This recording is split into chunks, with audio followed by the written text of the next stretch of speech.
মহানগর কর্তৃক আয়োজিত ফরিদপুরের বন্ধুখালীতে দুজন হাফেজ সাহেবকে নির্মমভাবে হত্যার প্রতিবাদে কেন্দ্র ঘোষিত আজকের এই পরিবার সমাবেশের বিক্ষোভ মিছিলের প্রধান অতিথি প্রধান বক্তা ইসলামী আন্দোলন জেলা মহানগরের নেতৃবৃন্দ, আসসালামু আলাইকুম ওয়া রাহমাতুল্লাহ।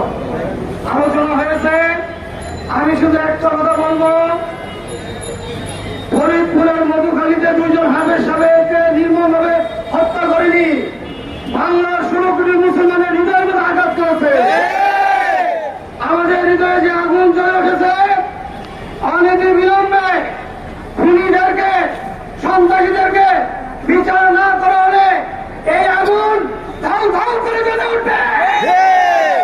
এই আগুন নিবানের ক্ষমতা এই অবৈধ সরকারে থাকবে না। আমরা স্পষ্টভাবে বলবো, আইনের আওতায় হোক, সংবিধানে বিচার করা হোক, যদি বিচার করা না হয়, বাংলার তৌহিদি জনতা ফরিদপুরের মধুখালী থেকে সবাই ধাবিত হবে। কোন সন্ত্রাসীকে পলানোর সুযোগ করে দেওয়া হবে না, কোন সন্ত্রাসী পলাতে পারবে না। আমরা পীর সাহেব চরমনাইকে অনুসারী, আমরা কোন ভাঙচুর অন্যায় অবিচারে বিশ্বাসী না। পীর সাহেব চরমনাই যদি বলে আমরা কাফনের কাপড় মাথায় বাঁধবো, খুনিদেরকে পার পাইতে দেব না। যদি প্রয়োজন হয় পীর সাহেব হুজুর কঠিন কর্মসূচি দেয়, যখন যে মুহূর্তে ডাক আসে তারা কারা ময়দানে বলবো,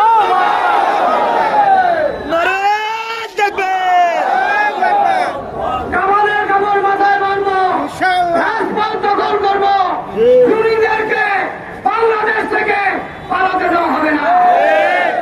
হিন্দু ভাইরা বহুত পারছেন, আপনারা মন্দিরের তরবারি মিছিল করেন, লাফাইয়েন না, লাফাইয়েন না বলছি। এই অবৈধ সরকারের আমলে বহুত খেলছে, যদি মুসলমান মাঠে নামে পালানোর সুযোগ দেওয়া হবে। মুসলমান নামাজ একটু কম করতে পারে, অন্য নামল কম করতে পারে, মুসলমান বলে আঘাত আসলে, কোরআনের আঘাত আসলে, কোরআনের আঘাত আসলে কোন মুসলমানের সন্তান ঘরে বসে থাকবে না। বাংলার তৌহিদি জনতার হৃদয়ে আগুন জ্বলছে, অনীতি বিলম্বে বিচার করুন, নচেত এমন কর্মসূচি আসবে এ অবৈধ সরকারও পালাতে পারে।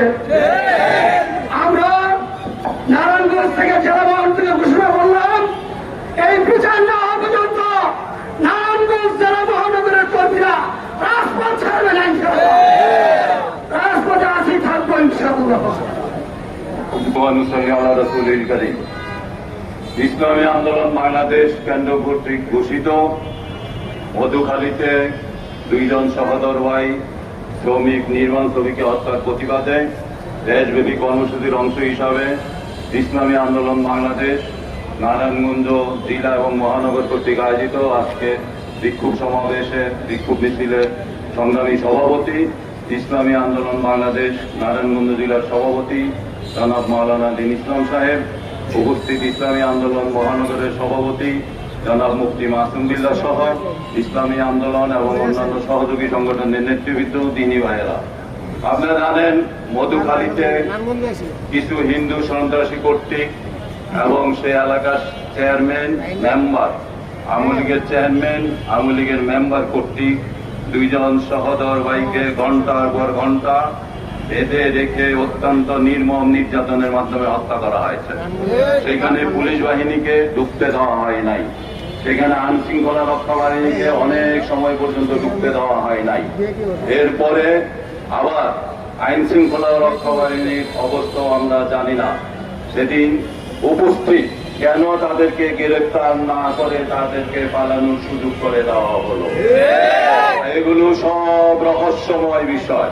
ফিলিস্তিনে মুসলমানকে হত্যা করা হচ্ছে, কাশ্মীরে মুসলমানকে হত্যা করা হচ্ছে, ভারতে মুসলমানকে হত্যা করা হচ্ছে, মসজিদের ভিতর ভারতে মুয়াজ্জিনকে পিটিয়ে হত্যা করা হয়, মসজিদ থেকে মুসল্লিরা বের হওয়ার সময় হত্যা করা হয়। তাদের সেই ভারতের মোদী সরকারের প্রেতাত্মা বাংলাদেশ সরকার আর তার প্রশাসনের সহযোগিতায় মুসলমানদেরকে হত্যা করা হচ্ছে। ভারতে মুসলমান নিধন, ফিলিস্তিনে মুসলমান নিধন, বিশ্বব্যাপী মুসলমানদের নিধনের কার্যক্রম চলছে। মধুখালীতে দুই সহোদর ভাইয়ের হত্যা একই সূত্রে গাঁথা। আমরা কি দেখলাম? কোন মন্দিরে আগুন লাগলে, কোন গির্জায় যদি বাংলাদেশ ও বিশ্বের কোথায় হয়, মুসলমানদের নেতৃবৃন্দ সেটা প্রতিবাদ করে। বাংলাদেশে হিন্দু কর্তৃক 2 জন মুসলমানকে হত্যা করা হয়েছে। আমরা এই পর্যন্ত কোন হিন্দু, কোন খ্রিস্টান, কোন বৌদ্ধদের ধর্মীয় গুরুদের পক্ষ থেকে এদের হত্যার বিচারের দাবিতে কোন বিবৃতি আমরা চোখে দেখি না।